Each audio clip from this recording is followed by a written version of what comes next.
అమిత్ షా చాలా కాన్ఫిడెంట్గా చెప్తూ ఉన్నారు సార్, 2029లో కూడా మేమే అధికారంలోకి రాబోతూ ఉన్నాం, 4వసారి మోదీ ప్రధాని కాబోతూ ఉన్నారు అని చెప్పేసి. ఇంకా it's too early to discuss. But ఆయన చెప్పిన పాయింట్ ఏంటంటే ఈ 3 ఎన్నికల్లో 2014, 19, 24 ఎన్నికల్లో కాంగ్రెస్ పార్టీకి వచ్చిన సీట్ల కంటే ఇప్పుడు భారతీయ జనతా పార్టీకి ఇండివిజువల్గా వచ్చిన సీట్లు ఎక్కువ అని చెప్పి. వాస్తవంగా అది నిజమే, కానీ 2029లో కూడా మేమే అధికారంలోకి వస్తామనే కాన్ఫిడెన్స్ ఆయన వ్యక్తం చేస్తూ ఉన్నారు.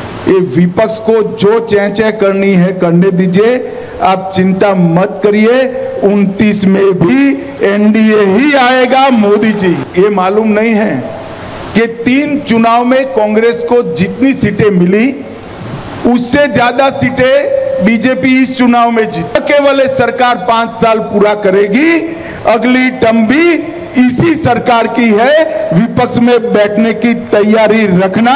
రైట్, మరోసారి కూడా మీరు విపక్షంలో కూర్చోవడానికి సిద్ధం కండి, మేమే అధికారంలోకి రాబోతూ ఉన్నాం అనేది అమిత్ షా. ఇప్పుడు అమిత్ షా ఆర్గ్యుమెంట్ ఏంటంటే 2014, 2019, 2024 ఈ 3 ఎన్నికల్లో కాంగ్రెస్ పార్టీకి కలిపి వచ్చిన సీట్లు కూడా మాకన్నా తక్కువే అని. అరిథమెటికల్లీ మ్యాథమెటికల్లీ ఈజ్ రైట్. ఎందుకంటే ఆయన 52 లాస్ట్ టైము, ఇప్పుడు 99, 151, ముందు 40, అంతకుముందు 40 చేంజ్. సో అంతే, మొత్తం కలిపిన 200 దాటలేదు. బీజేపీకి 240. అందువల్ల ఆయన లెక్కలు కరెక్ట్. నేను దీనికి ఇంకో లెక్కలు చెప్తాను మీకు. టీఆర్ఎస్ లాస్ట్ 3 ఎలక్షన్స్ కలిపి చూడండి. 3 ఎలక్షన్ కాంగ్రెస్ పార్టీకి టీఆర్ఎస్కి లాస్ట్ 3 అసెంబ్లీ ఎన్నికలు చూడండి. మొదటిసారి 63, సెకండ్ టైం 88, 151, ఈసారి 39, అంటే 190 సీట్స్ వచ్చాయి. కాంగ్రెస్కి 3 సార్లు టోటల్ చేయండి, ఈసారి 64, లాస్ట్ టైము అన్నీ కలిపినా కూడా 120 మించి రాదు. అంటే ఇప్పుడు మొత్తం 3 సార్లు అసెంబ్లీ ఎన్నికలు కలిపితే 190 బీఆర్ఎస్కి వస్తే కాంగ్రెస్కు 120. అందువల్ల తక్షణం రేవంత్ రెడ్డి రాజీనామా చేసి కేసీఆర్ ముఖ్యమంత్రి చేయాలి. ఎందుకంటే టోటల్ ఇదే లెక్క, అమిత్ షా లెక్కలే కదా ఇవన్నీ. సో 3 కలిపి ఎంత వచ్చింది అని లెక్కేసి 4వసారికి సీట్లు ఇస్తారా అంటే ఇప్పుడు ఎవరైనా ఈ 3 బెస్ట్ ఆఫ్ ద 3 ఎగ్జామ్స్ అని మనకు పరీక్షలు ఉంటుంది. అంటే ఇప్పుడు 14, 19, 24 టోటల్ చేసి 29 సీట్లు ఇస్తారా? సీట్లు ఆ రకంగా ఎక్కడైనా ఉంటుందా? ఇప్పుడు లాస్ట్ టైం ఫస్ట్ 2014లో 63, 2019లో 88, 151 సీట్లు 2 వస్తాయి. అంటే 76 ఎవరేజ్ వస్తాయి. అందులో సగం పడిపోయింది, 39కి కేఆర్ఎస్ వచ్చింది. సో రాజకీయాల పట్ల కనీస అవగాహన ఉన్నవాడికి అర్థమవుతుంది కదా ఇలాంటి మ్యాథమెటిక్స్ పనిచేయదు అని. ఎందుకంటే ఒక ఎన్నిక, ఆ ఎన్నికకి 151 సీట్లు వచ్చిన వైఎస్ఆర్ కాంగ్రెస్కు ఈసారి 11 వచ్చాయి. అంతకుముందు 23 సీట్లు వచ్చిన తెలుగుదేశం పార్టీకి ఈసారి 135 వచ్చాయి. మిత్రపక్షాలతో కలిపి 164 వచ్చాయి. మరి ఏం చెప్పమంటారు? ఇప్పుడు ఎవరేజ్లు, లెక్కలు, లాస్ట్ ఎలక్షన్స్ ఈ కంపేర్ చేసి లెక్కలు గణాంకాలు ఇవ్వగలమా? అందువల్ల ఈ మ్యాథమెటిక్స్ అనేది పూర్తిగా ఎరోనియస్ అంతా క్లియర్గా అర్థమవుతుంది. ఇదెంతెందుకు మన ప్రజలు మన కుటుంబాల్లో అనుభవాలు కూడా ఉంటాయి. మా కజిన్ ఉన్నాడు, మా అత్తమ్మ కొడుకు, వాడికి 10th క్లాస్లో కన్నా ముందు అన్ని సబ్జెక్టులు కలిపి కూడా 36 రాకపోవు. మా అత్తమ్మ ఏడ్చేది, ఏంట్రా వీడికి అన్ని సబ్జెక్టులు కలిపినా 36 వస్తలేవురా, అన్ని సబ్జెక్టులు కలిపి ఒక సబ్జెక్ట్లో పాస్ మార్కులు కూడా వస్తలేవురా అని బాధపడేది. ఏదో ఒకటి ఎట్లా వీడు 10వ తరగతి ఎట్లా పాస్ అవుతారని. ఇవాళ అక్కడ కట్ చేస్తే ఇవాళ అమెరికాలో ఒక టాప్ సాఫ్ట్వేర్ ప్రొఫెషనల్గా ఇప్పుడు వర్క్ చేస్తున్నాడు. మామూలు సాఫ్ట్వేర్ ప్రొఫెషనల్ కాదు, అమెరికాలో 4-5 ఇండ్లు, టాప్ BMW కార్లు, మామూలుగా లేదు. ఇది హయ్యెస్ట్ పొజిషన్ ఉన్నాడు. మరి ఏమన్నా మరి నీకు 10వ తరగతిలో 6 సబ్జెక్టులు కలిపి 36 రాలేదు కనుక నీకు జాబ్ ఇవ్వద్దని అనగలమా? మళ్ళీ world's top most companies, Bloomberg ఇలాంటి కంపెనీస్లో చాలా హయ్యర్, ఒరాకిల్ ఇలాంటి కంపెనీలో చాలా హయ్యర్ పొజిషన్లో పనిచేశాడు, చేస్తున్నాడు ఇప్పటికీ కూడా. So what does it mean? So మరి దానికి ఆన్సర్ ఏం చెప్తావు? సో అందువల్ల అల్టిమేట్గా 10వ తరగతిలో నీకు ఆ మార్కులు రాలేదు కనుక ఇప్పుడు నీ ఉద్యోగాన్ని కాదని అనగలమా? ప్రాక్టికల్గా ఇలా చాలామంది ఉన్నారు. మా ఫ్రెండు ఇంటర్మీడియట్లో ఫెయిల్ అయ్యాడు, తర్వాత హైదరాబాద్లో వచ్చి BSc చేశాడు, MSc ఉస్మానియాలో PhD చేసి ఇప్పుడు కేంబ్రిడ్జ్ విశ్వవిద్యాలయంలో క్యాన్సర్ రీసెర్చర్గా ఉన్నాడు. నువ్వు ఇంటర్మీడియట్ ఫెయిల్ అయినావు కదా ఆ రోజుల్లో, అందువల్ల నువ్వు దీనికి పనికిరావని అనగలమా? ఇట్లా నేను 100 ఉదాహరణలు చెప్పగలుగుతాను. రామకృష్ణన్ వెంకట్రామన్, ఆయనకు ఐఐటీలో సీట్ రాలేదు, తర్వాత బీఎస్సీ చేశాడు, ఎంఎస్సీ చేశాడు, కెమిస్ట్రీలో నోబెల్ బహుమతి వచ్చింది. నీకు మరి ఐఐటీ సీట్ రాలేదు, నువ్వు పనికిరావు అనగలమా? నోబెల్ బహుమతి వచ్చింది కదా, నోబెల్ ప్రైజ్ కన్నా ఐఐటీ పెద్దదా? సో ఇట్లా 100 ఉదాహరణలు చెప్పచ్చు. అంటే ఒక సచిన్ టెండూల్కర్ లాంటి top most batsmen, Virat Kohli లాంటి వాళ్ళు, మీరు ఒక్క మ్యాచ్లో 0 డక్అవుట్ అవుతారు అని చెప్పి ఇంకో మ్యాచ్లో అద్భుతంగా ఆడతారు. లాస్ట్ 2 మ్యాచ్ల్లో నీకు కలిపితే 10 ఎవరేజ్ ఉన్నది, అందువల్ల 3వ మ్యాచ్లో కూడా నీకు రావు అని అనగలమా? పాలిటిక్స్ కూడా క్రికెట్ లాంటిదే. సో మరి సచిన్ టెండూల్కర్కు లాస్ట్ 3 మ్యాచ్లు ఎవరైతే తీసి, నువ్వు 3 మ్యాచ్ల్లో సరిగా ఆడలే, విరాట్ కోహ్లీకి, రోహిత్ శర్మకి లాస్ట్ 3 మ్యాచ్లు ఎవరైతే తీసి, మరి ఇప్పుడు డిసైడ్ చేస్తాం ఆయనకి ఎన్ని రన్స్ వస్తాయని. ఏ మ్యాచ్ ఆ మ్యాచే. లాస్ట్ మ్యాచ్లో డక్అవుట్ కావచ్చు, అంతకు ముందు మ్యాచ్లో 5 రన్లకు అవుట్ కావచ్చు, అంతకు ముందు మ్యాచ్లో 10 రన్లకు అవుట్ కావచ్చు, ఈసారి 250 కొట్టచ్చు. సో మ్యాచ్ కూడా సంబంధం ఉండదు కదా. సో అది ఏ రకమైన లాజిక్కో నాకు నిజంగా అర్థం కావడలేదు. లాస్ట్ 3 ఎన్నికల్లో కలిపి టోటల్ వేసి అయినా మాకన్నా తక్కువ అని అలా ఉంటుంది రాజకీయం అనేది. రాజకీయాలు అనేది ఆయనకి అలా అంటే భారతీయ జనతా పార్టీ అనుభవం ఉంది కదా. ఒకప్పుడు 2 సీట్లు వచ్చాయి, మరి నీకు ఆ రోజు 2 సీట్లు వచ్చాయి నన్ను, అందువల్ల ఇప్పుడు తక్కువ ఇస్తామంటే నడుస్తుంది అది. సో అందువల్ల పాలిటిక్స్లో ఇప్పుడు ఉదాహరణకు బీజేపీ ఏమంటుంది, తెలంగాణలో 2029లో మేమే అధికారంలోకి వస్తామంటారు. మరి మీకు ఎన్నున్నాయి? 2014లో 5, 2018లో 1, 2023లో 6, 8. అంటే 8 + 1 + 5 14 సీట్సే కదా. మీకు ఎలా అధికారం వస్తే 2029 అంటే ఏమన్సర్ చెప్తారు? ఇప్పుడు అమిత్ షా లెక్కల ప్రకారం బీజేపీకి 2029 ఏమొస్తే చెప్పండి? 14 సీట్సే కదా. 3 ఎన్నికలు కలిపితే 3 ఎన్నికలు కలిపితే కూడా 14 సీట్లే. 3 ఎన్నికలు కలిపితే 14 సీట్లు వచ్చిన పార్టీ 65 సీట్లున్న కాంగ్రెస్ పార్టీని 39 సీట్లు ఓడిపోయిన 30 సీట్లు గెలుచుకున్న బీఆర్ఎస్ను ఓడించి తెలంగాణలో అధికారంలోకి వస్తామంటున్నారు. ఎట్లా వస్తారో చెప్పండి. ఇక నుంచి భారతీయ జనతా పార్టీ తెలంగాణలో మేము అధికారంలోకి వస్తాం అన్నప్పుడల్లా మనం ఇదే లెక్క చెప్పాలి. మీరు 3 ఎన్నికలు కలిపితే 14 కదా. 2014లో మీకు 5, 2018లో 1, 2023లో 8, మొత్తం కలిపితే 14. ఎట్లా వస్తారు అధికారంలోకి అని మీ అమిత్ షా లెక్కల ప్రకారం మీరు అధికారంలోకి రారు అంటే ఏమైనా అర్థం ఉందా?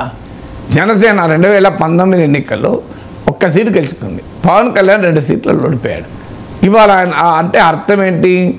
1 సీటు గెలుచుకున్న పార్టీ వాళ్ళు 21కి 21 100% స్ట్రైక్ రేట్తో వచ్చింది. మా పవన్ కళ్యాణ్ 90,000 మేరతో గెలిచాడు.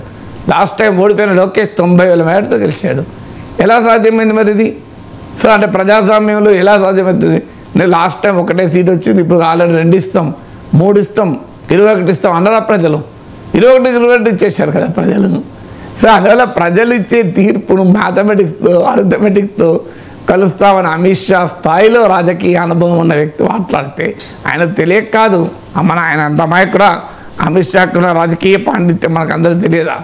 అంటే పాలిటిక్స్లో దెబ్బతింటున్న భారతీయ జనతా పార్టీ అనే వాస్తవాన్ని కప్పుపుచ్చడానికి అమిత్ షా వేస్తున్నటువంటి ఒక ఎత్తుగడిది అందరికీ కళ్ళ ముందు కనబడుతుంది. యూపీలో తగ్గింది కదా. యూపీలో సమాజ్వాదీ పార్టీ కన్నా బీజేపీకి తక్కువ సీట్లు వచ్చాయి. హర్యానాలో దెబ్బతిన్నారు. రాజస్థాన్లో 2014, 2019లో 25కి 25 సీట్లు గెలుచుకున్నారు. ఇప్పుడు అక్కడ 11 సీట్లు పోయాయి. కర్ణాటకలో లాస్ట్ ఎలక్షన్లో 26 గెలుచుకున్నారు, 25 + 1 ఇండిపెండెంట్ 26 గెలుచుకున్నారు. ఈసారి అక్కడ దెబ్బతిన్నది, కాంగ్రెస్ పార్టీ కొన్ని సీట్లు గెలుచుకుంది. సో ఇలా మీకు కీలకమైన రాష్ట్రమైన యూపీ. ఇప్పుడు మహారాష్ట్రలో ఘోరంగా దెబ్బతిన్నారు. ఎన్డీఏ కూటమి దెబ్బతిని 48 సీట్లు 30 సీట్లు మీకు ఇండియా కూటమికి వచ్చాయి. మహారాష్ట్ర బీజేపీ అసెంబ్లీ ఎన్నికల్లో కూడా దెబ్బతినే ప్రమాదం ఉంది. రేపు ఉత్తరప్రదేశ్లో కూడా అసెంబ్లీ ఎన్నికలు ఏమవుతుందని అనుమానం ఉంది. సో ఈ పరిణామాలు జరుగుతున్నాయి. హర్యానాలో ప్రీపోల్ సర్వేలు క్లియర్గా చెప్తున్నాయి కాంగ్రెస్ గెలుస్తుందని. సో అందువల్ల కాంగ్రెస్ ముక్త్ భారత్ అని బీజేపీ నినాదం ఇస్తే కాంగ్రెస్ తెలంగాణలో కూడా అధికారంలోకి వచ్చింది, కర్ణాటకలో కూడా అధికారంలోకి వచ్చింది. కర్ణాటకలో బీజేపీని ఓడించి అధికారంలోకి వచ్చింది, హిమాచల్ ప్రదేశ్లో అధికారంలోకి వచ్చింది. రేపో మాపో హర్యానా, మహారాష్ట్ర, జార్ఖండ్లో కూడా మళ్ళీ జార్ఖండ్లో మళ్ళీ అధికారం నిలబెట్టుకొని హర్యానా మహారాష్ట్రలో కూడా అధికారంలోకి వచ్చే అవకాశం కనబడుతుంది. అందువల్ల చాలా క్లియర్గా బీజేపీ గ్రాఫ్ పడిపోతుంది అనేది ఎన్నికల్లో రుజువైంది. 303 సీట్స్ నుంచి 240 సీట్స్ పడిపోయింది. ఈసారి 400 సీట్లు వస్తాయని పిలిపించారు. ఎక్కడ 400, ఎక్కడ 240, 50% 60% పడిపోయింది కదా. సో మీరు పెట్టుకున్న అంచనాలో 50-60% మించి రాలేదు. సో ఆ రకమైన దెబ్బతిన్న తర్వాత ఆ దెబ్బతిన్నదన్న వాస్తవం కనబడకుండా ఉండటానికి, గాయం కనబడకుండా బ్యాండేజ్ వేసుకొని దానిపైన పాయింట్ వేసుకొని బయటకు వస్తే కనబడదు గాయం. సో జరిగిన భారీ గాయం కనబడకుండా ఉండటానికి అమిత్ షా వేసుకుంటున్న బ్యాండేజ్ ఇది పొలిటికల్ బ్యాండేజ్, లేదంటే పొలిటికల్ ప్లాస్టిక్ సర్జరీ చేస్తున్నాడు కనబడకుండా ఉండటానికి. బట్ అది ఆగుతుందా? రాజకీయాల్లో మన కళ్ళ ముందు కనబడుతున్న వ్యవహారం ఆగుతుందా? అందువల్ల లాస్ట్ 3 ఎలక్షన్ల టోటల్ వేసి మాకన్నా తక్కువ కనుక 2029 ఇంకో ప్రజలకి ఇవి చేస్తాం. మేము 2024 ఎన్నికల్లో కొన్ని పొరపాటు చేశాం, అవి ఇప్పుడు సరి చేసుకుంటాం. మేము 24లో హిందూ ముస్లిం అనే దానిపైనే మాకు ఓట్లు వస్తే అని ఆశపడ్డాం. కానీ హిందూ ముస్లిం అని ఎంత చెప్పినా జనం మాకు ఓట్లేలే. యూపీలేలే, అయోధ్యలో ఓడిపోయాం, బద్రీనాథ్లో ఓడిపోయాం. దేవుడి పేరిట రాజకీయం చేస్తే గెలవం. ఇప్పుడు ప్రజల జీవన్మరణ సమస్యలపైన ప్రభుత్వాలు ఆలోచించాలి. అందువల్ల ఈ 5 ఏళ్లలో మేము ఉద్యోగాలపైన, ఆర్థిక వృద్ధిపైన, ధరల పెరుగుదలపైన, ఇలాంటి ఎకనామిక్ ఇష్యూస్ పైన కాన్సన్ట్రేట్ చేసి ప్రజల మెప్పు పొంది మేము అధికారంలోకి వస్తాం 2029 అని చెప్పొచ్చు, అభ్యంతరం లేదు. ఎందుకంటే మేము హిందూ, ముస్లిం, ముసల్మాన్, ముజ్రా, మొఘల్, మంగళసూత్ర, మసీద్, మందిర్ ఇవి ఏం చెప్పినా మాకు జనం ఓట్లేలే. సో అందువల్ల ఈ ఎజెండా కరెక్ట్ కాదు, మేము మార్చుకుంటాం. ఇది మొదటిది. సో ఇక నుంచి మేము అలా గెలుస్తాం. 2, మా ఆర్గనైజర్ పత్రికలో ఆర్ఎస్ఎస్ మేధావైన రతన్ శారదా చెప్పినట్లు మేము ఇలా పార్టీలను చీల్చడం తప్పు. మహారాష్ట్రలో ఎన్సీపీని చీల్చాం, శివసేనని చీల్చాం, ఇంకా వేరే పార్టీని చీల్చాం. మా ఆర్ఎస్ఎస్ఏ చెప్పింది. సో అందువల్ల దాన్ని మార్చుకుంటాం. మేము ఇక్కడ నుంచి పార్టీలను చీల్చము, ఫిరాయింపులను ప్రోత్సహించము. అలా క్షేత్రస్థాయిలో మా పార్టీలోనే దీనికి వ్యతిరేకత వచ్చింది రతన్ శారదా చెప్పినట్లు, దాన్ని జాగ్రత్త పడతాం. అందువల్ల నెక్స్ట్ ఎన్నికల్లో అలా జాగ్రత్త పడి 2029లో గెలుస్తాం అని అమిత్ షా చెప్తే మనం అర్థం చేసుకోవచ్చు. లేదు, 3వది ఆర్ఎస్ఎస్ అధినేత మోహన్ భగవత్ చెప్పారు, అన్నీ నాకే తెలుసు, అన్నీ నేనే చేస్తున్నా అనే ధోరణి మా పార్టీ, మా మోడీకి పెరిగింది. మై హూ మోడీ కా గ్యారంటీ, మోడీ హైతో ముమ్కిన్ హై, మోడీ అంటూ మోడీ అని తిరిగాం. మా ఆర్ఎస్ఎస్ అధినేత మోహన్ భగవత్ కరెక్ట్గా చెప్పాడు, మాకు ఇలా కాదు, మీరు వ్యక్తి చుట్టూ రాజకీయాలు చేయకూడదు, సో అన్నీ నేనే చేస్తానని చెప్పుకోకూడదు, హ్యూమిలిటీ ఉండాలి స్వయం సేవకులకు. మా మోడీ, నేను కూడా స్వయం సేవకుని. అందువల్ల మా ఆర్ఎస్ఎస్ చెప్పిన దాన్ని మేము వేదంగా భావిస్తాం.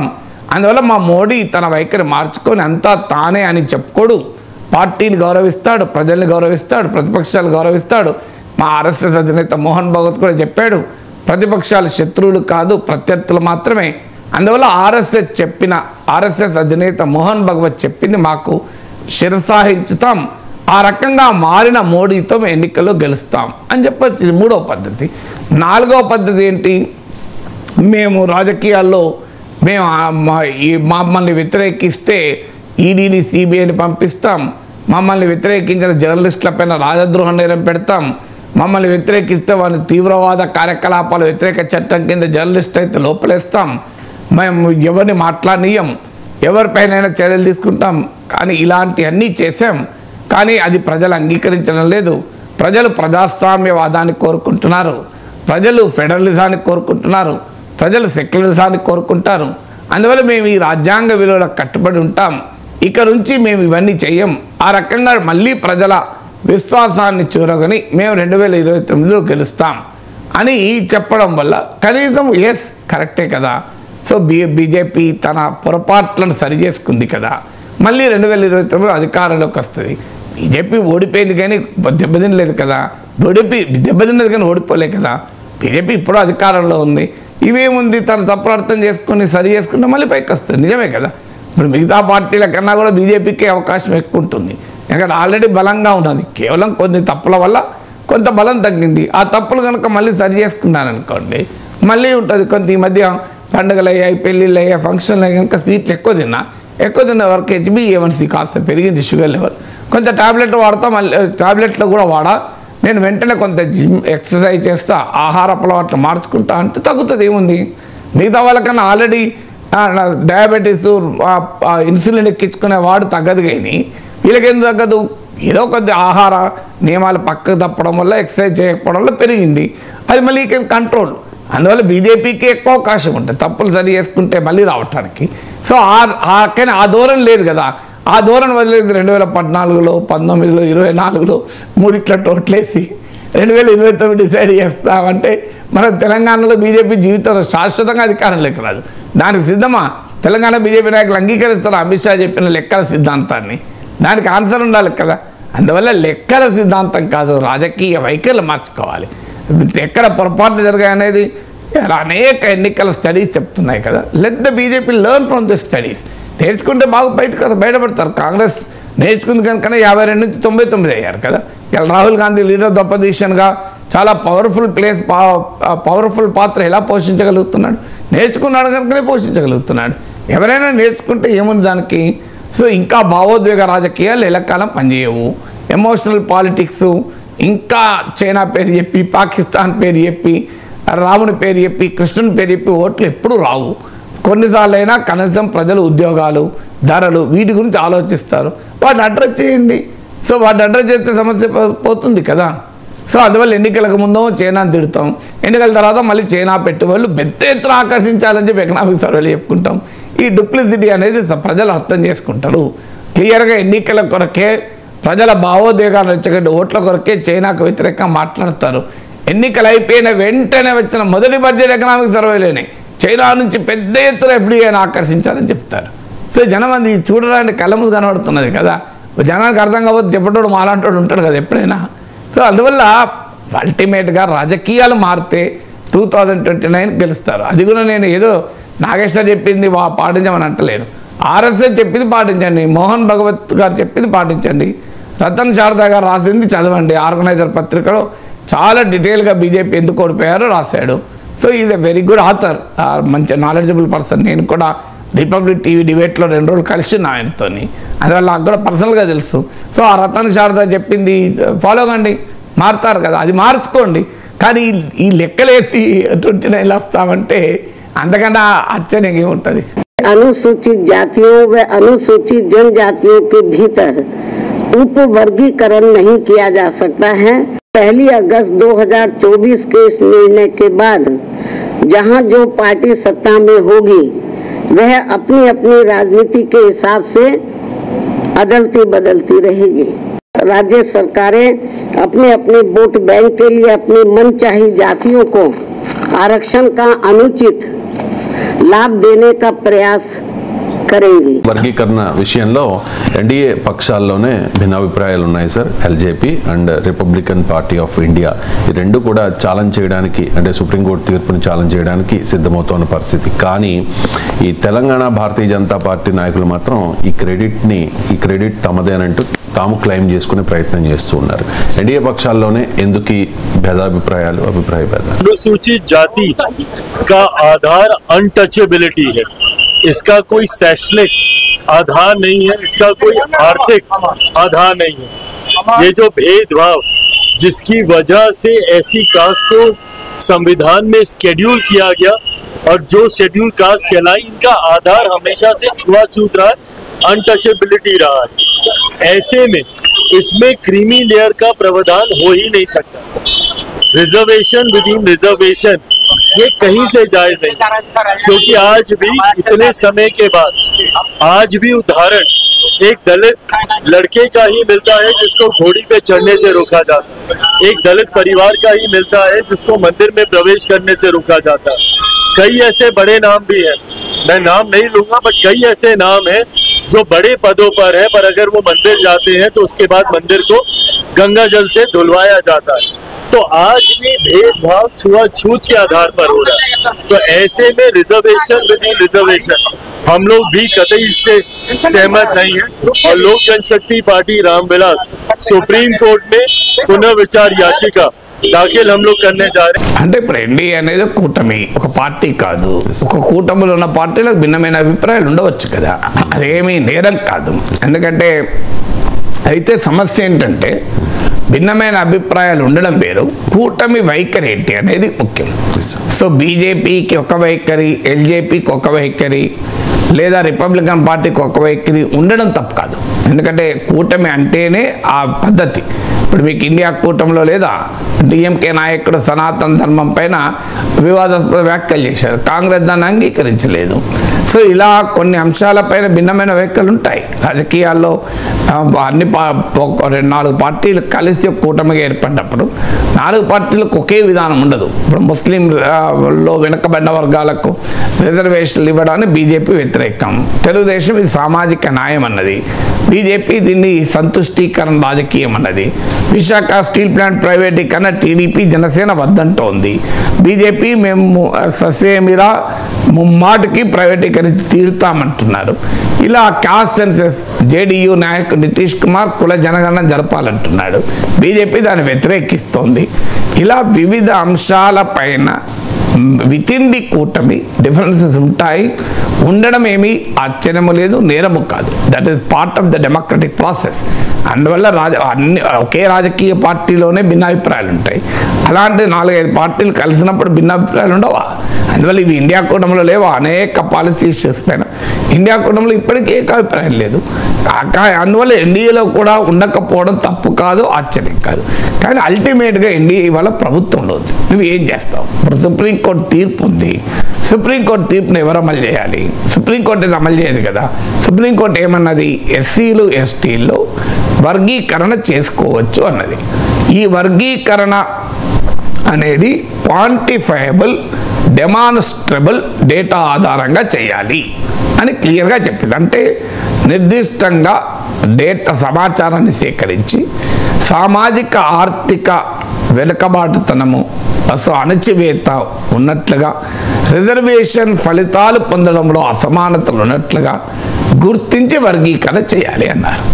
ఇది ఎవరు చేయాలి? ప్రభుత్వాలు చేయాలి. ప్రభుత్వాలు ఎవరి చేతిలో ఉంటాయి? పార్టీల చేతిలో ఉంటాయి. సో ఇప్పుడు ఆ అధ్యయనము చేయాలి, ఎంత పర్సంటేజ్ ఎవరికో డిసైడ్ చేయాలి, ఏ గ్రూప్లో ఏ కులాలు పెట్టాలో డిసైడ్ చేయాలి. ఇవన్నీ కూడా సుప్రీంకోర్టు చేయదు. సుప్రీంకోర్టు ఒక తీర్పు మాత్రమే చెప్తుంది. ఇది చేయాల్సింది భారతీయ జనతా పార్టీ, ఇది చేయాల్సింది ఎక్కడెక్కడ రాష్ట్రాల్లో ప్రభుత్వాలు కాంగ్రెస్ చేయాలి, దేశం మొత్తం మీద కేంద్ర ప్రభుత్వ ఉద్యోగాల్లో కేంద్ర ప్రభుత్వం చేయాలి. ఏం చేస్తుంది అన్నది పాయింట్.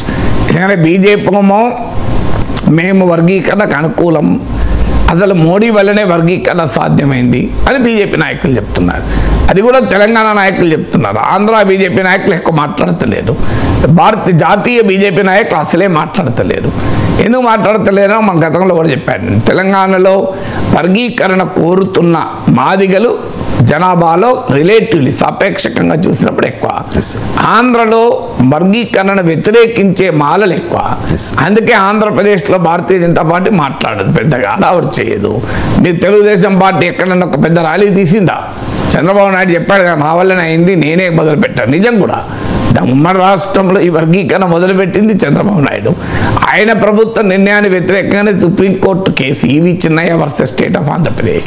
కానీ మీరు గమనించండి, 20 ఏళ్ళ తర్వాత చంద్రబాబు నాయుడు వైఖరి కరెక్ట్ అని సుప్రీంకోర్టు చెప్తే ఎక్కడన్నా విజయోత్సవ సభలు, విజయోత్సవ ర్యాలీలు ఎక్కడన్నా తెలుగుదేశం జరిపిందా? మీరు కామ్గా ఉన్నారు చూడండి, మౌనంగా ఉన్నారు. ఇంత పెద్ద డెవలప్మెంట్ కదా తమకు అనుకూలంగా, ఎందుకు మాట్లాడతలేరు? వాళ్ళ భయం వాళ్ళకు ఉన్నది. ఇప్పుడు ఒక కులం వాళ్ళు అనుకూలమైతే మరో కులం వాళ్ళు పోతారేమో అని.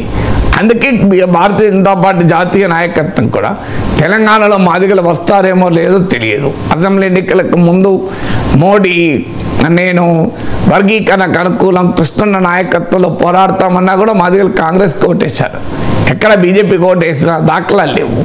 అందువల్ల ఇది ఇక్కడ తెలంగాణలో ఎంత ఉపయోగపడుతుందో తెలియదు. యూపీలో చెమర్లు వ్యతిరేకించవచ్చు. సో ఎక్కడ ఎవరు అనుకూలిస్తారో ఎవరు వ్యతిరేకిస్తారో తెలియదు. అందుకొరకు బీజేపీ జాతీయ నాయకత్వం మౌనంగా ఉంది. ఇప్పుడు ఎల్జేపీ ఆ రిపబ్లికన్ పార్టీ లాంటి వ్యతిరేకిస్తుంది. ఎల్జేపీ మొదటి నుంచి కూడా వ్యతిరేకమే. సో ఎల్జేపీ ఇది అన్టచబిలిటీ ఆధారంగా, అంటరానితనం ఆధారంగా ఎస్సీ రిజర్వేషన్లు ఉన్నాయి కనుక మేము దీన్ని విడగొట్టాలని వ్యతిరేకిస్తామన్నారు. సుప్రీంకోర్టు తీర్పులో చాలా క్లియర్గా చెప్పారు. అంటరానితనం అనే అస్తిత్వం ఆధారంగా కొన్ని కులాల్ని ఒక గుంపుగా ఒక షెడ్యూల్లో చేర్చినంత మాత్రాన ఇతర రకాల ఐడెంటిటీల్లో ఉన్న భిన్నత్వాన్ని మనం చూడకుండా ఉండలేమని సుప్రీంకోర్టు తీర్పు చెప్పింది ఇదే తీర్పులో. అందువల్ల ఎల్జేపీ వాదన రాగానే సుప్రీంకోర్టు ఆల్రెడీ తీర్పు చెప్పింది. అయితే ఎల్జేపీ సుప్రీంకోర్టు పోదలుచుకుంది, పోయే హక్కు ఆ పార్టీకి ఖచ్చితంగా ఉంది. అయితే ఇది 7 సభ్యుల ధర్మాసనం. ఒకవేళ దీన్ని మళ్ళీ రివ్యూ చేసి వేరే తీర్పు సుప్రీంకోర్టు చెప్తుందా, లేదా స్టే ఇస్తుందా తన తీర్పు పైన తాను, లేదా 9 సభ్యుల ధర్మాసనం వెళ్తుందా, ఇదంతా ఇది matter of speculation. As of now supreme court వర్గీకరణ రాజ్యాంగబద్ధము అని తీర్పు చెప్పింది. సుప్రీంకోర్టు తీర్పు స్టే ఇచ్చేంత వరకు మళ్ళీ సుప్రీంకోర్టే అది లా ఆఫ్ ద ల్యాండ్. అందువల్ల ఇవాళ మోడీ ప్రభుత్వం చెప్పాల్సింది, అయ్యా మీ కూటమిలోనే మిత్రపక్షాలు దీన్ని వ్యతిరేకిస్తున్నాయి, మరి మీ ప్రభుత్వం అమలు చేస్తుందా లేదా? పార్టీల మధ్య భిన్నాభిప్రాయాలు ఉండడం నేను తప్పడతలేను. పార్టీల మీద భిన్నాభిప్రాయాలు ఉండడం 100% యాక్సెప్టబుల్ డెమోక్రసీలో. కానీ ఆ భిన్నాభిప్రాయాలు ఉన్నప్పుడు ఎన్డీఏగా మీ వైఖరి ఏంటి, బీజేపీగా మీ వైఖరి మాకు తెలుసు, ఎన్డీఏగా మీ వైఖరి ఏంటి, ఎన్డీఏ ప్రభుత్వ వైఖరి ఏంటి? మరి మోడీ ప్రభుత్వం రేపు ఈ వర్గీకరణ మొదలు పెడితే బీజేపీ నాయకత్వంలో ఎన్డీఏలో ఎల్జేపీ ఉంటుందా? రేపు బీహార్లో ఎన్నికలు కూడా ఉన్నాయి కదా నెక్స్ట్ ఇయర్, మరి రిపబ్లికన్ పార్టీ ఉంటుందా? వీటికి ఆన్సర్ చెప్పాలి కదా. మరి వాళ్ళు వెళ్ళిపోతారా, ఉంటారా? సో ఒకే కూటమిలో ఎల్జేపీ చిరాగ్ పాస్వాన్ మినిస్టరు, మోడీ ప్రభుత్వంలో మంత్రి వర్గీకరణ వ్యతిరేకిస్తున్నాడు, ఆయన మంత్రిగా కొనసాగుతున్నాడు, ఆయనకు భిన్నమైన అభిప్రాయాలు ఉండే హక్కు ఉంది. కానీ మరి ప్రభుత్వ వైఖరి ఏంటి అది చెప్పాలి కదా. సో ఏ ప్రభుత్వం అయితే సుప్రీంకోర్టులో ఈ కేంద్ర ప్రభుత్వ వైఖరి వర్గీకరణకు అనుకూలము అని సుప్రీంకోర్టులో చెప్పారు. విచిత్రం ఏంటంటే ఇదే ఎల్జేపీ సుప్రీంకోర్టులో మరి మోడీ ప్రభుత్వం ఒక వైఖరి తీసుకున్నప్పుడు ఎల్జేపీ ఏం చేసింది? అప్పుడు కామ్గా ఉన్నది, తీర్పు వచ్చేదాకా కామ్గా ఉన్నది. నేను ఇది తెలియదా? మరి కేంద్ర క్యాబినెట్లో చిరాగ్ పాస్వాన్ ఉన్నాడు కదా, కేంద్ర క్యాబినెట్లో నిర్ణయించే ప్రభుత్వం సుప్రీంకోర్టులో స్టాండ్ తీసుకుంటుంది కదా. సుప్రీంకోర్టులో వర్గీకరణకు అనుకూలంగా కేంద్రం స్టాండ్ తీసుకున్నప్పుడు మరి కేంద్ర క్యాబినెట్లో ఉన్న ఎల్జేపీ ఏం చేసింది? అందువల్ల ఇదంతా వారి సపోర్ట్ బేస్కు క్యాటర్ అయ్యటానికి ఆడుతున్న పొలిటికల్ డ్రామా. సో ఎల్జేపీకి నిజంగానే కమిట్మెంట్ ఉంటే వర్గీకరణ వ్యతిరేకించాలని. ఎస్, ఇప్పుడు మా వ్యవసాయ చట్టాలు ఉంది, అకాలీదళ్ మొదట్లో క్యాబినెట్లో దాన్ని సమర్థించిన ప్రజల్లో వ్యతిరేకత వచ్చేవారు బయటకు వచ్చారు. మరి ఎల్జేపీ బయటకు వస్తుందా ఇప్పుడు ఈ అంశం పైన? ఎందుకంటే మోడీ ప్రభుత్వమే వర్గీకరణకు అనుకూలంగా సుప్రీంకోర్టులో స్టాండ్ తీసుకొని మోడీ ప్రభుత్వంలో ఒక మంత్రి పోయి మళ్ళీ సుప్రీంకోర్టులో కౌంటర్ చేస్తారట. ఇది ఎలా సాధ్యం చెప్పండి? ఈ కౌంటర్ చేసే హక్కు ఉంది, అలాంటప్పుడు క్యాబినెట్లో ఉండకు. దాని లేదు, క్యాబినెట్లో నువ్వు కొనసాగుతూ క్యాబినెట్లో కొనసాగుతూ ఏ కేంద్ర ప్రభుత్వం సుప్రీంకోర్టులో తీసుకున్న స్టాండ్కు వ్యతిరేకంగా ఎలా నువ్వు వెళ్ళి సుప్రీంకోర్టుకి వెళ్తావు? దానికి ఆన్సర్ ఉండాలి కదా. అందువల్ల మొదలు తేల్చాల్సింది ఎన్డీఏ. మీ బీజేపీ వైఖరి తెలుసు, మరి మోడీ ప్రభుత్వ వైఖరి ఏంటి, ఎన్డీఏ వైఖరి ఏంటి, ఎన్డీఏ ప్రభుత్వాలు ఏం చేస్తాయి దేశంలో రాష్ట్రంలో అనేది తేల్చాలి. లోక్సభ ఎన్నికలు పూర్తయిన దగ్గర నుంచి రకరకాల వార్తలు వస్తూ ఉన్నాయి సార్. తెలంగాణ భారతీయ జనతా పార్టీ అధ్యక్షుడిగా వీరుంటారు వారుంటారు అని చెప్పేసి ముఖ్యంగా ఈటెల రాజేందర్ పేరు వినిపిస్తోంది, డీకే అరుణ్ పేరు కూడా వినిపిస్తున్న పరిస్థితి. కానీ ఇప్పటికీ కూడా బీజేపీ సెంట్రల్ లీడర్షిప్ ఆ నిర్ణయాన్ని అంటే ఒక డెసిషన్ తీసుకోలేకపోతుంది. దానికి గల కారణం ఏంటి? దానికి గల కారణం ఏంటంటే వాస్తవంగా డెసిషన్ తీసుకోవాలి మీరు అన్నట్లు. ఎందుకంటే కిషన్ రెడ్డి కేంద్ర మంత్రిగా అయిన తర్వాత ఆయనకంత సమయము వెసులుబాటు ఇవ్వలేడు. అందులో ఇప్పుడు ఆయన జమ్మూ కాశ్మీర్ ఎన్నికల ఇన్ఛార్జ్ కూడా భారతీయ జనతా పార్టీకి. సో ఆయన అటు కేంద్ర మంత్రి పదవి, ఇటు జమ్మూ కాశ్మీర్ ఇన్ఛార్జ్ రెండూ ఉన్నాయి. జమ్మూ కాశ్మీర్లో అసెంబ్లీ ఎన్నికలు రాబోతున్నాయి కనుక సో ఆయన తెలంగాణ పార్టీకి ఎంత కేటాయిస్తాడు సమయం అనేది క్వశ్చన్ మార్కే. రెండవది మీకు రాబోయే కాలంలో స్థానిక ఎన్నికలు అక్టోబర్లో, పార్లమెంట్ ఎన్నికల్లో 35% ఓటింగ్ బీజేపీకి వచ్చింది, అసెంబ్లీ ఎన్నికల్లో 14% వచ్చింది. ఇప్పుడు ఆ 35 నిలబడుతుందా, 14 నిలబడుతుందా, లేదా మధ్యలో ఎక్కడ ఆగుతుందా? స్థానిక ఎన్నికల్లో పార్టీకి అంటే అసెంబ్లీ ఎన్నికల్లో పెరిగిన ఓటింగ్, లోక్సభ ఎన్నికల్లో పెరిగిన ఓటింగ్ను స్థానిక ఎన్నికల్లో నిలబెట్టుకుంటేనే తెలంగాణలో బీజేపీ ముందుకు పోతుంది. లేదంటే ఇది పార్లమెంట్ ఎన్నికల ఫినామినాగా మాత్రమే మిగిలిపోతుంది. ఇప్పటి వరకు చూస్తుంటే గ్రాస్ రూట్స్లో బీజేపీకి క్యాడర్ లేరు, లీడర్స్ లేరు. అందుకే మీరు లోక్సభ ఎన్నికల్లో దేశ జాతీయ రాజకీయాల ప్రభావంతో కొట్టుకొస్తుంటారు. ఇప్పుడే కాదు, అసెంబ్లీ ఎన్నికల్లో ఒక్క సీట్ వచ్చినప్పుడు కూడా 2018లో 2019 లోక్సభ ఎన్నికల్లో 4 సీట్లు బీజేపీకి వచ్చాయి. అందువల్ల పార్లమెంట్ ఎన్నికల ఫినామినా వేరు, లోకల్ బాడీస్ వేరు. లోకల్ బాడీస్ అంటే స్థానికంగా సర్పంచులుగా, ఎంపీటీసీలుగా, జడ్పీటీసీలుగా రాజకీయ పలుకుబడి ఉన్నటువంటి స్థానిక రాజకీయ నేతలు కావాలి.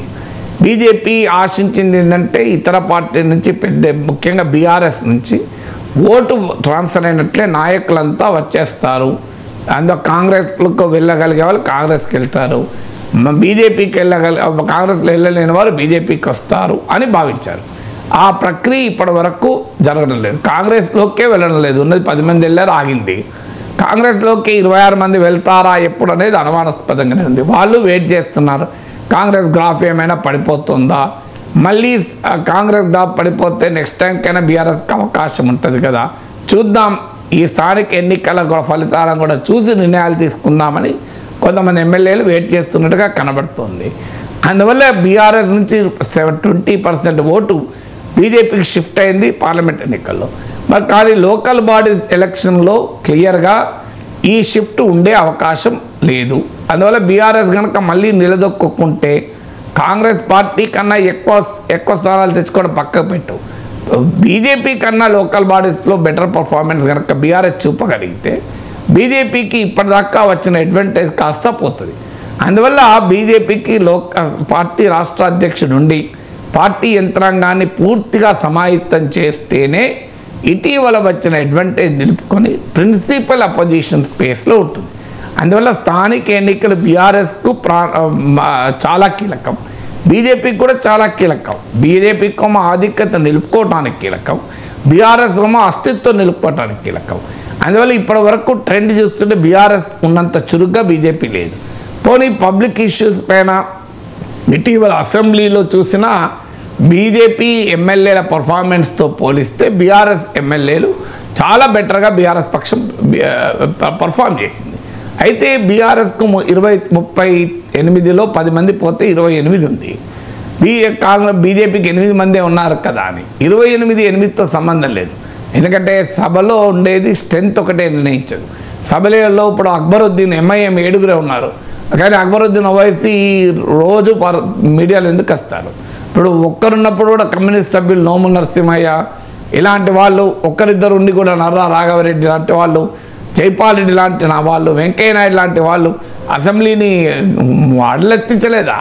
అందువల్ల కానీ ఆ లెజిస్లేటివ్ పర్ఫార్మెన్స్లో కూడా బీఆర్ఎస్తో బీజేపీ పోటీ పడలేకపోయింది. సో ఎమ్మెల్యేల మధ్యనే కోఆర్డినేషన్ లేదు. మీకు ఉదాహరణకు రైతు రుణమాఫీ పైన మీటింగ్ పెడితే 4 ఎమ్మెల్యేలు పోయారు, 4 వెళ్ళలేదు. ఈ 4 పార్టీ రాష్ట్ర కమిటీ డిసిషన్ మేరకు వెళ్ళారో లేదో తెలియదు, ఎందుకు వెళ్ళారో తెలియదు. సో ఇంత గందరగోళం ఉంది. దీనికి తోడు పార్టీ రాష్ట్ర నాయకుల్లో భారీగా విభేదాలు. సో ఇప్పుడు అధ్యక్షుడిగా ప్రతి ఒక్కరూ మేమే అధ్యక్షుడు కావాలంటారు. సో అందువల్ల ఇవన్నీ సెట్ చేయాలంటే పార్టీకి అధ్యక్షుడు అవసరం. కానీ అవసరం ఎంత ఉందో ప్రాబ్లం కూడా అంతే ఉంది. ఎవరిని పెట్టాలనేటప్పుడు మొదటి సమస్య ఏమొస్తుంది, మొదటి నుంచి party organisation, party ideology, party నేపథ్యము, పార్టీ కార్యకర్తలతో ఉండే ఎమోషనల్ అటాచ్మెంటు ప్రాతిపదికగా ఎంపిక చేయాలా. అలా ఎంపిక చేస్తే తప్ప పార్టీ ఆ లైఫ్ మళ్ళీ రాదు. బండి సంజయ్ని డ్రాప్ చేస్తే తప్పు చేశాం అన్నది బీజేపీలో ఒక ఆర్గ్యుమెంట్. ముఖ్యంగా ఆర్ఎస్ఎస్ ఇదే ఆర్గ్యుమెంట్ చెప్తోంది. మీడియాలో వస్తున్న కథనాలు ఇది సీక్రెట్ ఏం కాదు. అదే జరిగితే రామచంద్రరావు బీజేపీ మాజీ ఎమ్మెల్సీ, అలాగే మనోహర్ రెడ్డి పేర్లు కూడా వినబడ్డాయి. కానీ రామచంద్రరావు ఫ్రంట్ లైన్లో ఉంటాడు, సాంబమూర్తి పేరు కూడా వినబడ్డది. బట్ వీళ్ళందరితో పోలిస్తే రామచంద్రరావు మొదటి రేస్లో మొదట్లో ఉంటాడు. ఇలా కాదు, బయట నుంచి వచ్చిన వారు పాత వారు అనే సంబంధం లేదు అని పెట్టాలనుకుంటే ఈటల రాజేందర్ వస్తారు. ఈటల రాజేందర్ను పార్టీ అధ్యక్షుడు చేయాలి అని అమిత్ షా లాంటి వాళ్ళు గట్టిగా భావిస్తున్నారు అని ఒక ప్రచారం ఉంది. ఈ ప్రచారం ఉన్న సమయంలో ఏకంగా బండి సంజయ్ని అమిత్ షా తన దగ్గరే సహాయ మంత్రిగా నియమించుకున్నాడు. దీంతో ఈ థీరీ ఒక్కసారి పటాయించలేదు. ఇప్పటిదాకా థీరీ ఏంటి అంటే బండి సంజయ్ అంటే అమిత్ షాకి ఇష్టం లేదు, అమిత్ షాకి ఈటల రాజేందర్ అంటే ఇష్టం, అందువల్ల ఈటల రాజేందర్ని పార్టీ అధ్యక్షుడు చేస్తాడు అమిత్ షా అని ఒక ప్రచారం భారీ ఎత్తున జరిగింది. నిజమే, అమిత్ షాకు రాజేందర్ వల్ల కొంత సానుకూలత ఉండొచ్చు, కానీ that doesn't mean Bandi Sanjay మీద వ్యతిరేకతని కాదు. అంచనాలలో డిఫరెంట్ అంచనాలు ఉంటాయి. ఈటల రాజేందర్ పార్టీకి పెద్ద అసెట్ అని అమిత్ షా నమ్మచ్చు, తప్పేం లేదు కదా. That doesn't mean Bandi Sanjay waste అని కాదు కదా. సో వెంటనే మంత్రివర్గ కూర్పులో బండి సంజయ్ని తీసుకొచ్చి తన దగ్గరే సహాయ మంత్రిగా పెట్టారు. అంత ప్రియారిటీ అమిత్ షా ఇచ్చాడు. దాంతో ఇప్పుడు ఈటల రాజేందర్ అభ్యర్థిత్వాన్ని ఆర్ఎస్ఎస్ వ్యతిరేకిస్తుందని కూడా ఒక ప్రచారం ఉంది. వీళ్ళిద్దరే కాకుండా ధర్మపురి అరవింద్, డికే అరుణ, రఘునందన్ రావు ఇలాంటి వాళ్ళు అనేక మంది పోటీలో ఉన్నారు. దీనిలో సామాజిక కోణం ఉంది. ఎవరిని పెట్టాలి? ఎందుకంటే బీసీని ముఖ్యమంత్రి చేస్తామని చెప్పి ఇప్పుడు పార్టీ అధ్యక్షుడిగా కూడా బీసీని చేయకపోతే ఎలాంటి మెసేజ్ పోతుంది అనేది ఇంకో సమస్య ఉంది. ఇవన్నీ తెలుసుకోలేకపోతున్నారు కనుకనే రాష్ట్ర అధ్యక్షుడు నియమించడం లేదు. దానికన్నా అన్నిటికన్నా, ఎందుకంటే స్టేటస్ కో ఉంటే ఎవరు అడగరు. కిషన్ రెడ్డిని కులం చూడరు, కిషన్ రెడ్డిని ఇంకో వర్గం చూడరు కదా. కిషన్ రెడ్డే కదా. అందువల్ల ఆయన కొనసాగితే కొంతకాలం కనీసం ఊపిరి పీల్చుకోవచ్చు అనే యాంగిల్లో బీజేపీ జాతీయ నాయకత్వం ఉన్నట్లుంది. మన పొరుగు దేశం బంగ్లాదేశ్లో హింస చెలరేగింది సార్. ఈ అల్లర్లలో దాదాపు 100 మంది ప్రాణాలు కోల్పోయారు. ప్రధాని షేక్ హసీనా రాజీనామా చేయాలంటూ విద్యార్థులు రోడ్ల మీదకి వస్తున్న పరిస్థితి. అక్కడ కర్ఫ్యూ వాతావరణం నెలకొంది. అక్కడ ఉన్న భారతీయులను కూడా ఇండియన్ ఎంబసీ అలర్ట్ చేసిన పరిస్థితి. సో రిజర్వేషన్స్కి వ్యతిరేకంగా బంగ్లాదేశ్లో హింస జరుగుతోంది సార్. అసలు ఏమిటి వివాదం? రిజర్వేషన్లకు వ్యతిరేకంగా హింస జరిగితే ఇప్పుడు హింస జరగద్దు. ఇప్పుడు రిజర్వేషన్ల ఇష్యూ అయిపోయింది. ఆ మాటకైతే ఇష్యూ ఎప్పుడూ లేదు. రిజర్వేషన్లు ఇష్యూ వల్లనే హింస జరుగుతుంది అనేది పూర్తిగా రాంగ్ ఆర్గ్యుమెంట్. ఎందుకు రాంగ్ ఆర్గ్యుమెంట్ అంటే ఆ ఇష్యూను రైజ్ చేయొచ్చు, కానీ ఆ ఇష్యూ మనకు అర్థం కావాల్సింది ఏంటంటే 1971లో బంగ్లాదేశ్ లిబరేషన్ అయ్యాక 1971 తర్వాత షేక్ ముజిబుర్ రెహమాన్ అంటే షేక్ హసీనా తండ్రి బంగ్లాదేశ్ విమోచనోద్యమానికి నాయకత్వం ఇచ్చిన ముజిబుర్ రెహమాన్ ఈ రిజర్వేషన్ల విధానాన్ని తీసుకొచ్చారు. దాని ప్రకారం 56% బంగ్లాదేశ్లో రిజర్వ్డ్, అందులో 30% బంగ్లాదేశ్ స్వాతంత్ర పోరాటంలో, బంగ్లాదేశ్ విమోచనోద్యమంలో అసువులు బాసిన కుటుంబాలకు చెందిన వారికి, ఆ కుటుంబం మార్టిర్స్ కుటుంబాలకు 30%, 10% ఉమెన్కు, 10% వెనుకబడిన జిల్లాలు. ఎందుకంటే బంగ్లాదేశ్లో మామూలుగా అసమానతలు ఉండవు. కొన్ని జిల్లాలు చాలా కటిక పేదరికంలో, దారిద్రంలో ఉంటారు. సో అక్కడ కనీస మౌలిక వసతులు ఉండవు. అందువల్ల ఒక 10% వెనుకబడిన జిల్లాలు. ఇలా కాకుండా ఇక చిన్న చిన్న ఎథనిక్ మైనారిటీస్కు, అలాగే డిఫరెంట్లీ ఏబుల్డ్కు మిగతా రిజర్వేషన్లు ఉన్నాయి. సో చాలామందికి అర్థం కాదు ఇదేంటి 30% ఏంటి. ఇప్పుడు తెలంగాణ ఉద్యమంలో అమరుల కుటుంబాలకు 30% తెలంగాణలో ఉద్యోగాలు ఇస్తారా? ఊహించం కదా. స్వాతంత్ర పోరాటంలో పాల్గొన్న కుటుంబాలకు, జైలుకి వెళ్ళే కుటుంబాలకు కూడా రిజర్వేషన్ లేవు కదా అని ఎవరైనా అనొచ్చు. కానీ అది బంగ్లాదేశ్ చరిత్ర తెలియకనడం. బంగ్లాదేశ్ చరిత్ర ఏంటంటే ఈ బంగ్లాదేశ్ విమోచనోద్యమంలో 30 లక్షల మంది బంగ్లాదేశ్ పౌరులు చనిపోయారు. 30 lakh people డైడ్. సో మామూలు విషయం కాదు. మన చనిపోవడమే కాదు, వాళ్ళ ఆస్తులు ధ్వంసమయ్యాయి, వాళ్ళ ఇండ్లు కూలగొట్టారు, అత్యాచారాలు జరిపారు వాళ్ళ కుటుంబ సభ్యులపైన.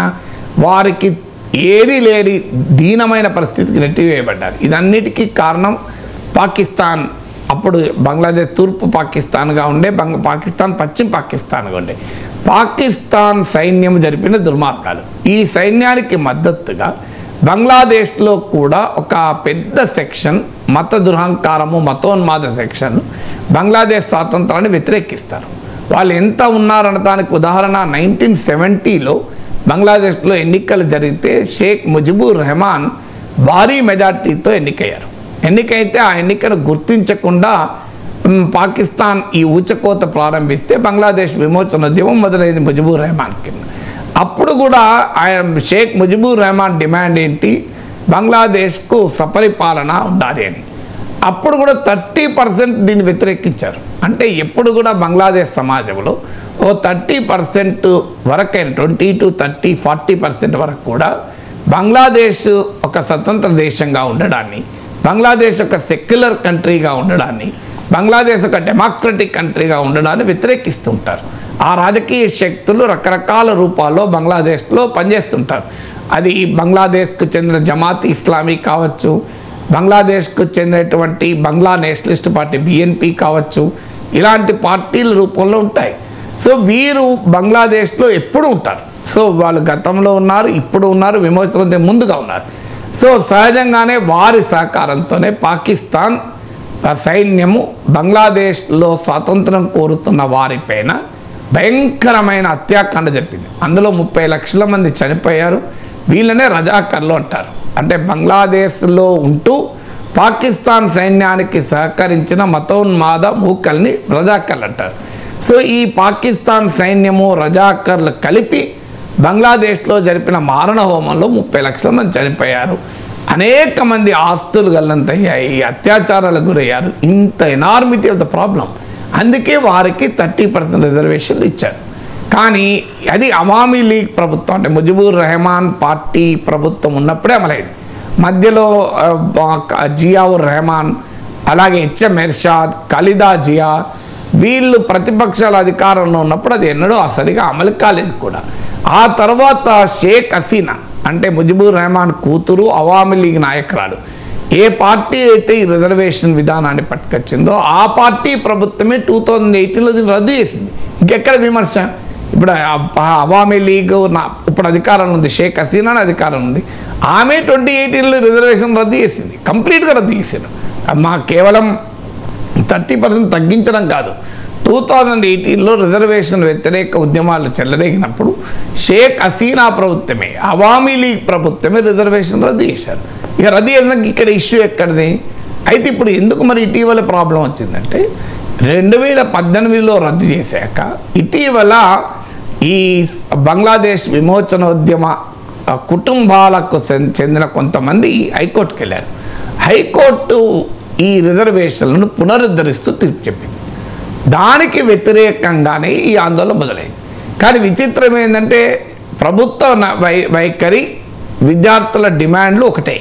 విద్యార్థులు ఏం డిమాండ్ చేస్తున్నారు? ఈ రిజర్వేషన్ ఉండకూడదు, ముఖ్యంగా ఈ బంగ్లాదేశ్ విమోచన పోరాటంలో పాల్గొన్న వారికి ఉండకూడదు.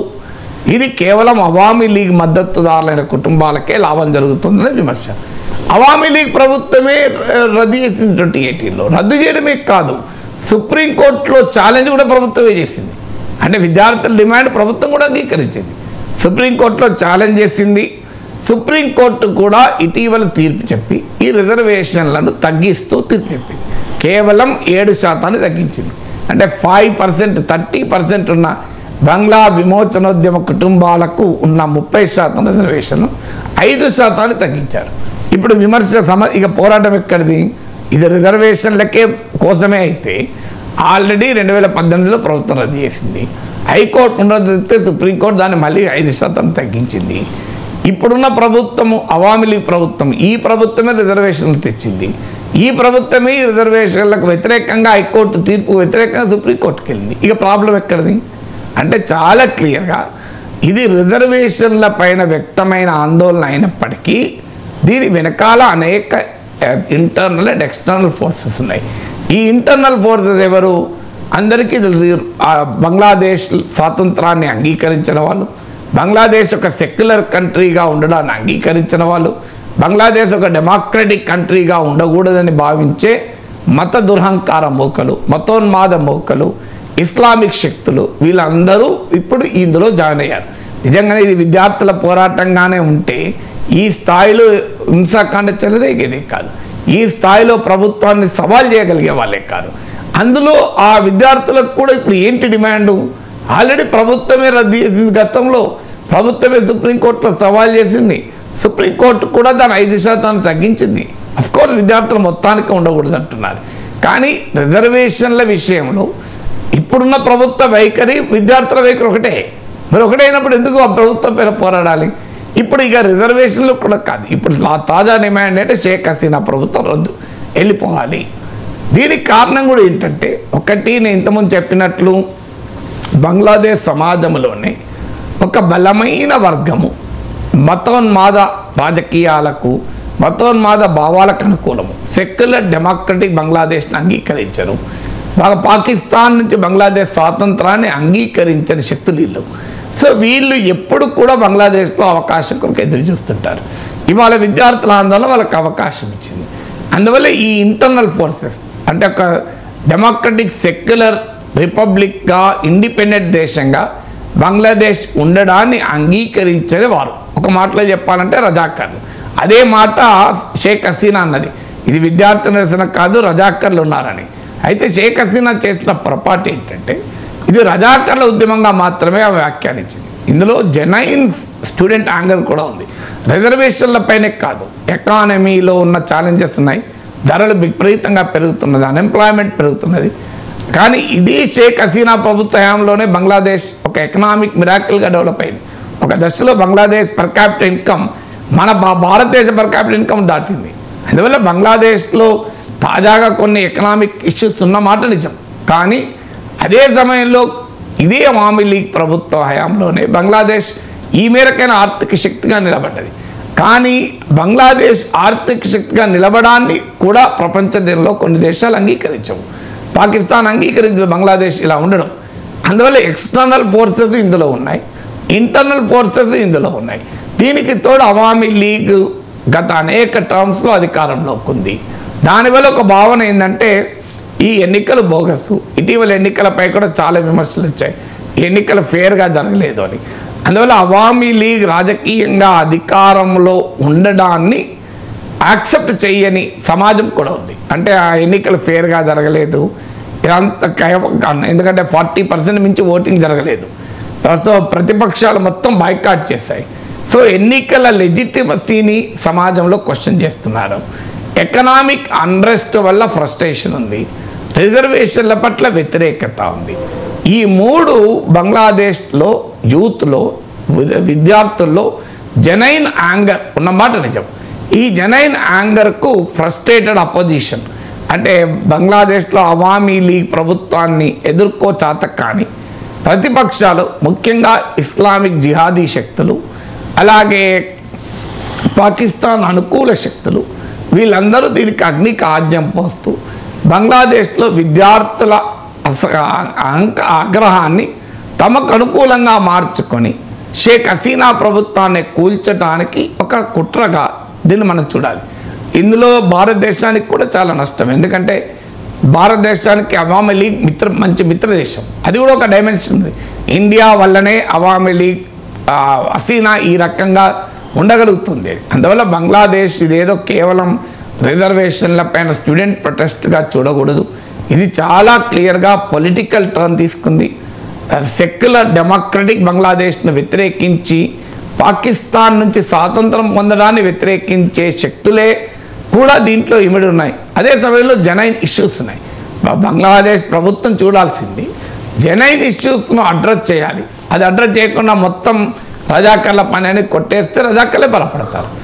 రజాకర్లు దీన్ని ఉపయోగించుకోవచ్చు, ఇస్లామిక్ శక్తులు ఉపయోగించుకోవచ్చు. కానీ ఆ జెన్యున్ డిస్కంటెంట్ అవుతున్నది, ఆ జెన్యున్ డిస్కంటెంట్ను అడ్రస్ చేయాల్సిన అవసరం ఉంది. హమాస్ చీఫ్ ఇస్మాయిల్ హనియా హత్యతో పశ్చిమాసియాలో ఉద్రిక్తతలు చెలరేగుతూ ఉన్నాయి సార్. సో ఇరాన్కు రష్యా, ఇజ్రాయెల్కు అమెరికా, యూకే అండగా నిలుస్తూ ఉన్నాయి. ఏ క్షణమైనా మూడవ ప్రపంచ యుద్ధం రావచ్చనే స్పెక్యులేషన్స్ ఉన్నాయి. సో మొదటి రెండవ ప్రపంచ యుద్ధాలని మనం చరిత్రగా చదువుకున్నాం.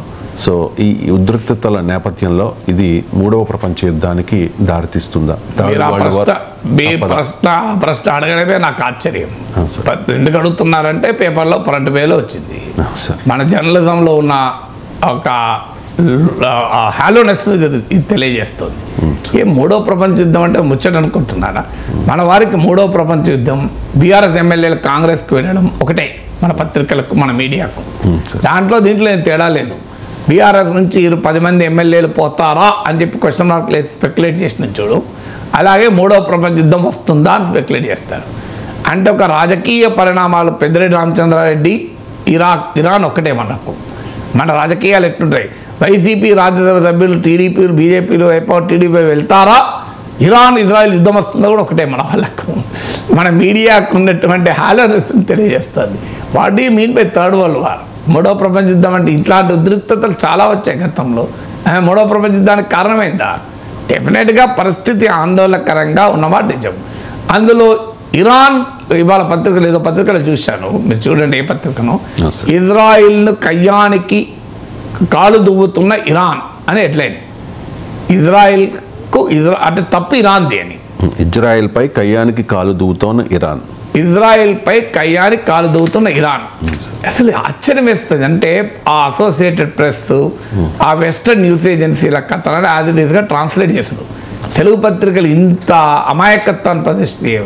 ఇప్పుడు ఇరాన్ కాలు దువ్విందా, ఎలా, ఎందుకు ఈ ఘటనలు ఎందుకు వచ్చాయి, ఈ పరిస్థితి ఎందుకు వచ్చింది, కనీసమైన అవగాహన ఉన్న కాలు దువ్వింది ఎవరో అర్థమవుతుంది. ఏమైంది, ఇజ్రాయిల్పై హమాస్ దాడి చేసింది October 7 లాస్ట్ ఇయర్. దాంట్లో 1200 మంది చనిపోయారు. తర్వాత ఇజ్రాయిలే గాజా పైన యుద్ధం చేస్తూ వస్తుంది. 40,000 మంది చనిపోయారు. సో 40,000 మంది చనిపోవడం కాలు దూవడం కాదట. మీకు ఆశ్చర్యం అయితే చూడండి, 40,000 మందిని చంపి గాజాలో ఉన్న పాపులేషన్ మొత్తం డిస్ప్లేస్ అయిపోయి హారిబుల్ పరిస్థితి ఉంటే అది కాలు దూవడం కాదట. ఇంటర్నేషనల్ క్రిమినల్ కోర్టులో ప్రాసిక్యూట్ చేస్తూ ఇజ్రాయెల్ను తీర్మానం చేయడం, ఇంటర్నేషనల్ కోర్ట్ ఆఫ్ జస్టిస్ ప్రశ్నించడం, యునైటెడ్ నేషన్స్ ప్రశ్నిస్తే అది కాలు దువ్వినట్టు కాదట. 40,000 మందిని చంపేసిన. ఇంకా విచిత్రం చూడండి, ఏం జరిగింది, డెమాస్కస్లోని ఇరాన్ కాన్సులేట్ కార్యాలయం పైన దాడి జరిగింది. ఈ దాడిలో ఇరాన్ జనరల్స్ మరణించారు. ఇది ఇజ్రాయెల్ పని అని ఇరాన్ ఆరోపణ. పాయింట్ 1. పాయింట్ 2, మీకు హిజ్బుల్లా కమాండర్ను సౌత్ బీరూట్, హిజ్బుల్లాకు బలమైన స్థావరంగా ఉన్న ప్రాంతంలో లెబనాన్లో ఇజ్రాయెల్ దాడి చేస్తే ఒక పెద్ద కమాండర్, టాప్ కమాండర్ చనిపోయాడు. ఇది 2, హిజ్బుల్లా కమాండర్. ఇటీవల ఇస్మాయిల్ హనియే, ఈయన హమాస్ పొలిటికల్ చీఫ్, గతంలో ప్రైమ్ మినిస్టర్గా కూడా ఉన్నాడు. హమాస్ పొలిటికల్ చీఫ్ను ఇరాన్ అధ్యక్షుని ప్రమాణ స్వీకారానికి వచ్చిన సందర్భంగా టెహ్రాన్లోని హై సెక్యూరిటీ గెస్ట్ హౌస్లో చంపేశారు. మరి ఇవన్నీ చేసింది ఇజ్రాయెల్ అయితే ఇరాన్ కాలు కూడా ఏంటి నాకు నిజంగా అర్థం కాదు. ఈ 3 చేసింది ఎవరు?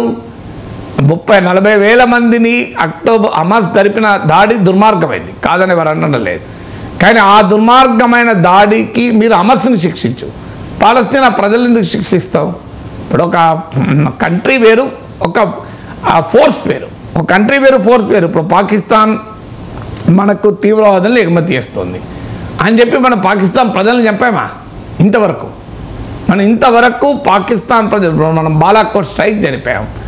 ఎలా జరిపారు? సర్జికల్ స్ట్రైక్ జరిపారు. వెళ్ళి కరెక్ట్గా ఆ తీవ్రవాద స్థావరాన్ని అంతం చేసి వచ్చాం, అంతే. ఒక్కరన్నా చనిపోయారు? ఒక పోనీ అని మనుషులు కాదు, ఒక మేక, ఒక జింక, ఒక గొర్రెన చనిపోయిందా? మరి ఇజ్రాయెల్ వాళ్ళు 40,000 మంది పాలస్తీనా పౌరులను చంపారు కదా. నీకు యుద్ధం అంటూ చేస్తే హమాస్ పైన యుద్ధం చేయి, పాలస్తీనా ప్రజలపైన యుద్ధం ఏంటి?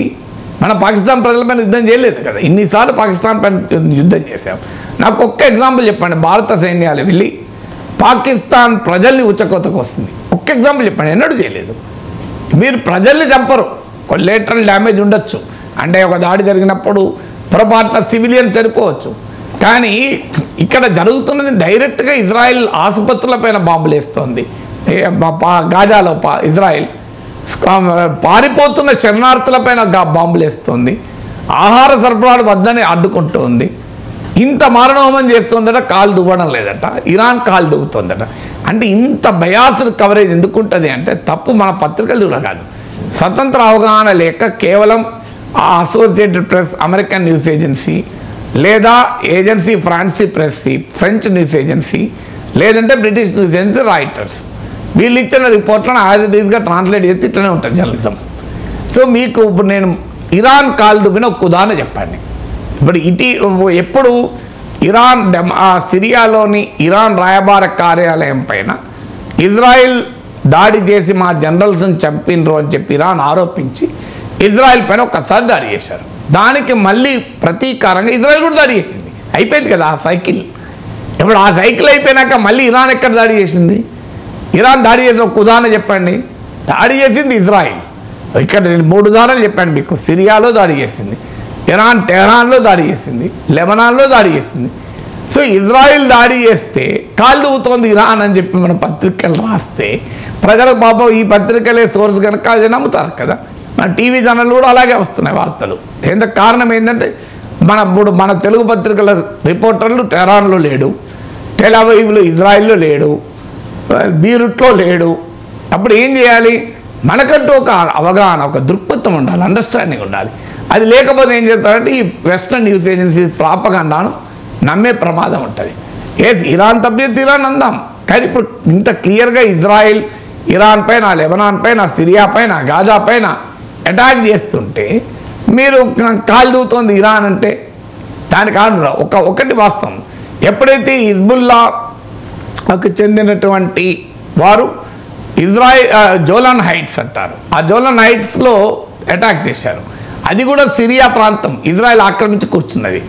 సో ఇక్కడ అందువల్ల మనకి ఇది మూడో ప్రపంచ యుద్ధానికి వెళ్ళడమా అనేది చాలా టూ ఫార్ ఫ్రెంచ్. సో 26-30 మంది బీఆర్ఎస్ ఎమ్మెల్యేలు పోతారా అన్నంత సులభంగా స్పెక్యులేట్ చేసే అంశం కాదు థర్డ్ వరల్డ్ వార్ అంటే. బట్ డెఫినెట్గా పరిస్థితులు ఉద్రిక్తంగా ఉన్నమాట నిజం. ఎందుకంటే ఇరాన్ యాక్సిస్ ఆఫ్ రెసిస్టెన్స్ అని ఇరాన్, హిజ్బుల్లా, అలాగే హమాస్, హూతీ, సిరియా, ఇరాక్లో ఉన్న షియా మిలిషియా వీళ్ళంతా ఒక కూటమిగా యాక్సిస్ ఆఫ్ రెసిస్టెన్స్ అంటారు. ఇజ్రాయిల్ ఏమో అబ్రహాం అలయన్స్ అని ప్రతిపాదిస్తోంది, తనను డిప్లొమాటిక్గా గుర్తించిన దేశాలన్నీ కలిసి రావాలని. So but still America Iran కొంత రిస్ట్రెయింట్ వహించమని చెప్తోంది. ఇప్పటికిప్పుడు రష్యా, చైనా వాళ్ళు దూకి ఇరాన్కు మద్దతుగా అమెరికాతో యుద్ధానికి ఏమీ రెడీ అవుతలేరు. పరిస్థితి ఉద్రిక్తంగా ఉన్నమాట నిజం. ఎందుకంటే ఇజ్రాయిల్లే కాదు, అమెరికా వార్షిప్స్, ఫైటర్ జెట్స్ కూడా రంగంలో దిగాయి. ఇరాన్ ఇప్పుడు కనుక ఇజ్రాయెల్పై దాడి చేస్తే అమెరికాతోనే ప్రత్యక్షమైన ఘర్షణ వచ్చే ప్రమాదం ఉంది. అందువల్ల ఇప్పుడు ఇంకొక వాస్తవం కూడా చెప్పాలి. ఈ ఇస్మాయిల్ హనియా అతను ఎందుకు ఇరాన్కి వచ్చాడు? ఆయన ఇటీవల ఆయన ఖతార్లో ఉంటాడు. సో ఇరాన్కి వచ్చాడు. ఎందుకు వచ్చాడు? శాంతి చర్చల్లో కీ నెగోషియేటర్ అయినా, అంటే బ్యాక్డోర్ డిప్లొమా ఛానల్స్లో శాంతి కొరకు ఈజిప్టు, ఖతార్ కాల్పుల విరమణ కొరకు ప్రయత్నాలు జరుగుతున్నది. ఆ ఈజిప్టు, ఖతార్ అమెరికా మిత్ర దేశాలు. అంటే అమెరికా ఆశీస్సులు లేకుండా శాంతి ఒప్పందం పైన చర్చలు జరిగే అవకాశమే లేదు. అమెరికా కూడా కాల్పుల విరమణ కొరకు, సీజ్ ఫైర్ కొరకు నెగోషియేట్ చేస్తుంది. ఆ నెగోషియేటర్లో హమాస్ తరఫున ఒక కీలక పాత్రధారి ఇస్మాయిల్ హనియే. ఇజ్రాయెల్ ఏం చేసింది? శాంతి కొరకు, కాల్పుల విరమణ కొరకు చర్చ జరుపుతుందని చెప్పేసింది. ఏం మెసేజ్ పంపుతున్నారు నెతన్యాహు? ఆయన ఎట్టి పరిస్థితుల్లో ఈ యుద్ధం ముగియకూడదు అన్నది నెతన్యాహు రాజకీయ అవసరం. ఎందుకంటే ఆయన పైన భయంకరమైన అవినీతి ఆరోపణలు ఉన్నాయి. ఒక దశలో ఈ గాజా యుద్ధమే మొదలు కాకపోతే, హమాసే దుర్మార్గంగా తెలివి తక్కువ దాడి చేసి ఉండకపోతే ఇప్పుడు నెతన్యాహు ప్రభుత్వం పడిపోయేది. ఎందుకంటే న్యాయ వ్యవస్థలో కూడా రాజకీయ జోక్యం చేస్తే ప్రజలు రోడ్ల మీద వేల సంఖ్యలో వచ్చి నిరసన తెలిపారు. ఆఖరికి అమెరికా ఇజ్రాయిల్ ఎయిర్ ఫోర్స్లో ఉండే రిజర్వ్ బలగాలు కూడా రోడ్డు మీదకి వచ్చారు. మేము ఫైటర్ జెట్ నడపమని చెప్పి రోడ్డు మీదకి వచ్చారు. నెతన్యాహు ప్రభుత్వం 1 నెల 2 నెలల లెక్క ఉండేది కాదు. ఆ సమయంలో హమాస్ దాడి చేయడం వల్ల యుద్ధం వచ్చే వరకు నెతన్యాహు బలపడ్డాడు. ఇప్పుడు నెతన్యాహు భయం ఏంటంటే ఈ యుద్ధం అంటూ ఆగిపోతే నెతన్యాహు ప్రభుత్వం పడిపోతుంది. ఆయన అవినీతి ఆరోపణలకు ఆయన ఖచ్చితంగా విచారణ ఎదుర్కోవాల్సి ఉంటుంది. అందువల్ల ఆయనకి యుద్ధం కొనసాగడం ఆయన పర్సనల్ పొలిటికల్ ఇంట్రెస్ట్. సో ఆ పొలిటికల్ ఇంట్రెస్ట్ దానికి తోడు నెతన్యాహుకు ఫార్ రైట్ కూడా మద్దతు ఉంది. ఫార్ రైట్ అంటే భయంకరమైన ఇజ్రాయిల్, పాలస్తీనాను వ్యతిరేకించే శక్తులు వాళ్ళు. సో అందువల్ల నెతన్యాహు పర్సనల్ పొలిటికల్ ఇంట్రెస్ట్ వల్ల ఆయన శాంతిని ఒప్పుకోవడం లేదు. అందువల్లనే శాంతి ప్రయత్నాలు చేస్తున్న ఇస్మాయిల్ అని ఏం చెప్పారు. ఇప్పుడు చెప్పండి, మరి కాలు దువ్వేది ఎవరు? అయ్యా, శాంతి చర్చ జరిపేదాన్ని నువ్వు లేపేస్తావు, లేపేస్తే శాంతి ఒప్పందం కుదురుతుందా?